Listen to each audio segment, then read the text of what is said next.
रात के ठीक 12:13 हो रहे थे। नेशनल हाईवे नंबर 7 पर दूर दूर तक कोई गाड़ी नहीं दिख रही थी। चारों तरफ सन्नाटा इतना गहरा था कि ट्रक के इंजन की आवाज भी किसी चीख जैसी लग रही थी। ट्रक चला रहा था रमेश, उम्र करीब 35 साल, अनुभवी ट्रक ड्राइवर, जिसने जिंदगी का आधा हिस्सा सड़कों पर बिता दिया था। उसके बगल वाली सीट पर बैठा था उसका बचपन का दोस्त मोहन। मोहन पहली बार रमेश के साथ इतना लंबा ट्रक सफर कर रहा था। मोहन ने खिड़की से बाहर देखते हुए कहा, यार रमेश, ये रास्ता कुछ ज्यादा ही सुनसान नहीं है? रमेश हल्की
मोहन की चीख सुनते ही रमेश का दिल जोर जोर से धड़कने लगा।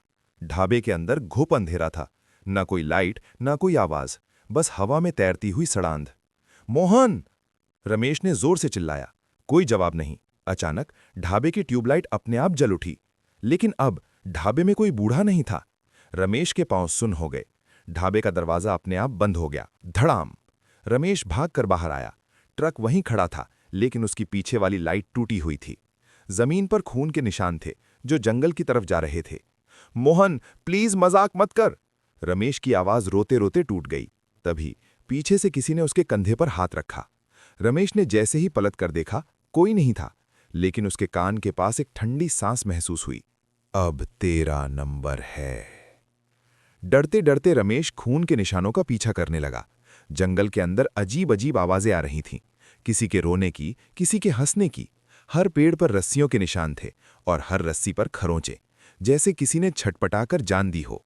रमेश को अचानक याद आया 5 साल पहले की एक रात। उस रात भी रमेश ट्रक चला रहा था। उसके साथ था उसका पुराना पार्टनर सुरेश। सुरेश बहुत लालची था।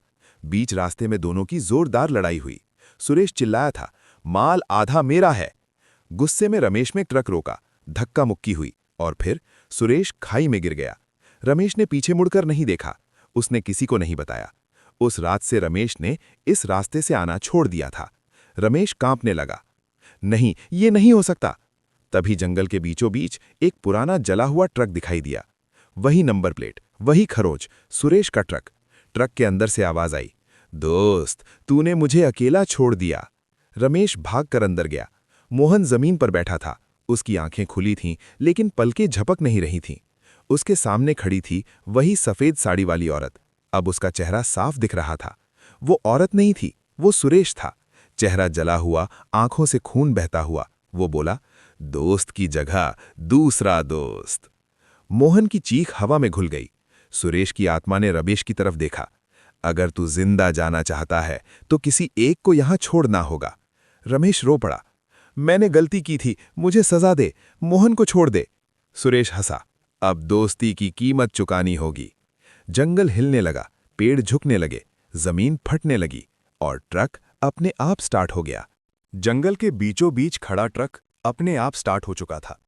इंजन की आवाज अब मशीन जैसी नहीं लग रही थी, वो किसी गहरी सांस जैसी लग रही थी। रमेश की आंखों के सामने मोहन बैठा था, बेजान, डर से पत्थर बना हुआ, और उसके सामने खड़ा था सुरेश। अब वो पूरी तरह इंसान नहीं दिख रहा था। उसका आधा शरीर जला हुआ था, आधा काला धुआं बनकर हवा में घुल रहा था।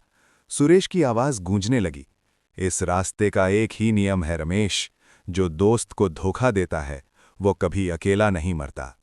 रमेश रोते हुए बोला, मैं तुझसे माफी मांगता हूं सुरेश, मुझसे गलती हो गई थी। सुरेश जोर से हंसा। उसकी हंसी से पेड़ों के पत्ते झड़ने लगे। माफी? जिस रात मैंने तुझे पुकारा था उस रात तूने ट्रक नहीं रोका। अचानक ट्रक के दरवाजे अपने आप खुल गए। मोहन का शरीर हवा में उठने लगा। नहीं!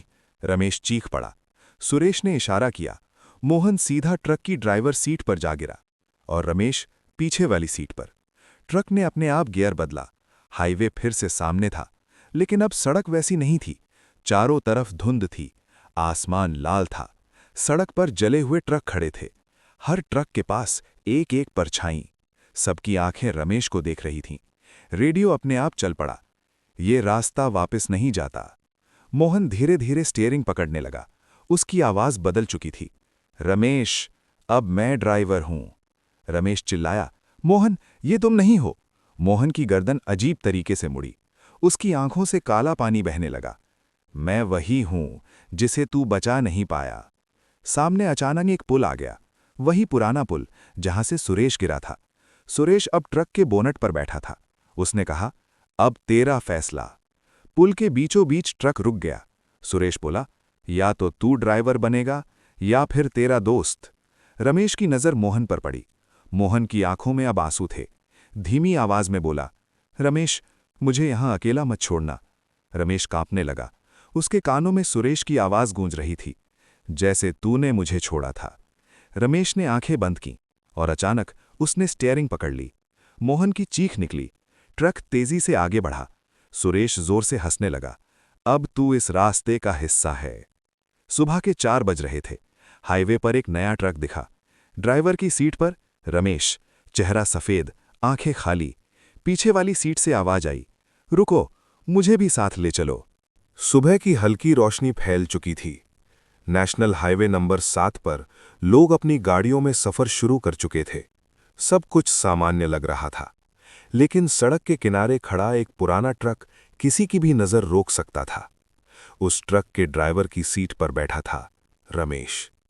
उसका चेहरा बिल्कुल सफेद था, आंखें खुली थीं, लेकिन उनमें कोई जिंदगी नहीं थी। रमेश अब इंसान नहीं रहा था, वो उसी रास्ते का हिस्सा बन चुका था जिस रास्ते ने कभी उसे डराया था। हर रात 12:13 पर उसका ट्रक अपने आप स्टार्ट होता, रेडियो अपने आप चल पड़ता, अगर कोई सुन रहा है तो वापस लौट जाओ। लेकिन अब ये चेतावनी नहीं थी, ये निमंत्रण था।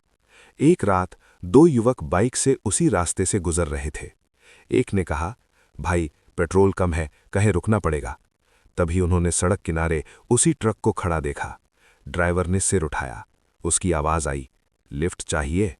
उनमें से एक बोला, अरे ट्रक वाला है, चल मदद कर देगा। जैसे ही वे ट्रक के पास पहुंचे, पीछे वाली सीट से एक फुसफुसाहट आई, दोस्त, मुझे भी साथ ले चलो। अब कहानी यहीं खत्म नहीं होती। सालों पहले इस रास्ते पर 7 ट्रक ड्राइवरों ने अपने अपने साथियों को धोखा दिया था। किसी ने माल के लिए, किसी ने पैसों के लिए, किसी ने जान बचाने के लिए। हर बार एक दोस्त मरा और एक दोस्त जिंदा रहा। लेकिन इस रास्ते का नियम साफ था, जो दोस्ती तोड़ेगा वो कभी अकेला नहीं बचेगा। हर मरा हुआ ड्राइवर एक नई आत्मा बन गया और हर जिंदा बचा ड्राइवर अगला शिकार ढूंढने लगा। लेकिन एक आत्मा अलग थी, मोहन। वो इस शाप का हिस्सा नहीं बनना चाहता था। हर रात वो रमेश से कहता, रमेश, किसी और को मत फंसा। लेकिन रमेश अब सुन नहीं सकता था। उसके कानों में सिर्फ एक आवाज थी, सुरेश की। एक रात एक बूढ़ा आदमी ढाबे पर आया, वही ढाबा जहां से सब शुरू हुआ था।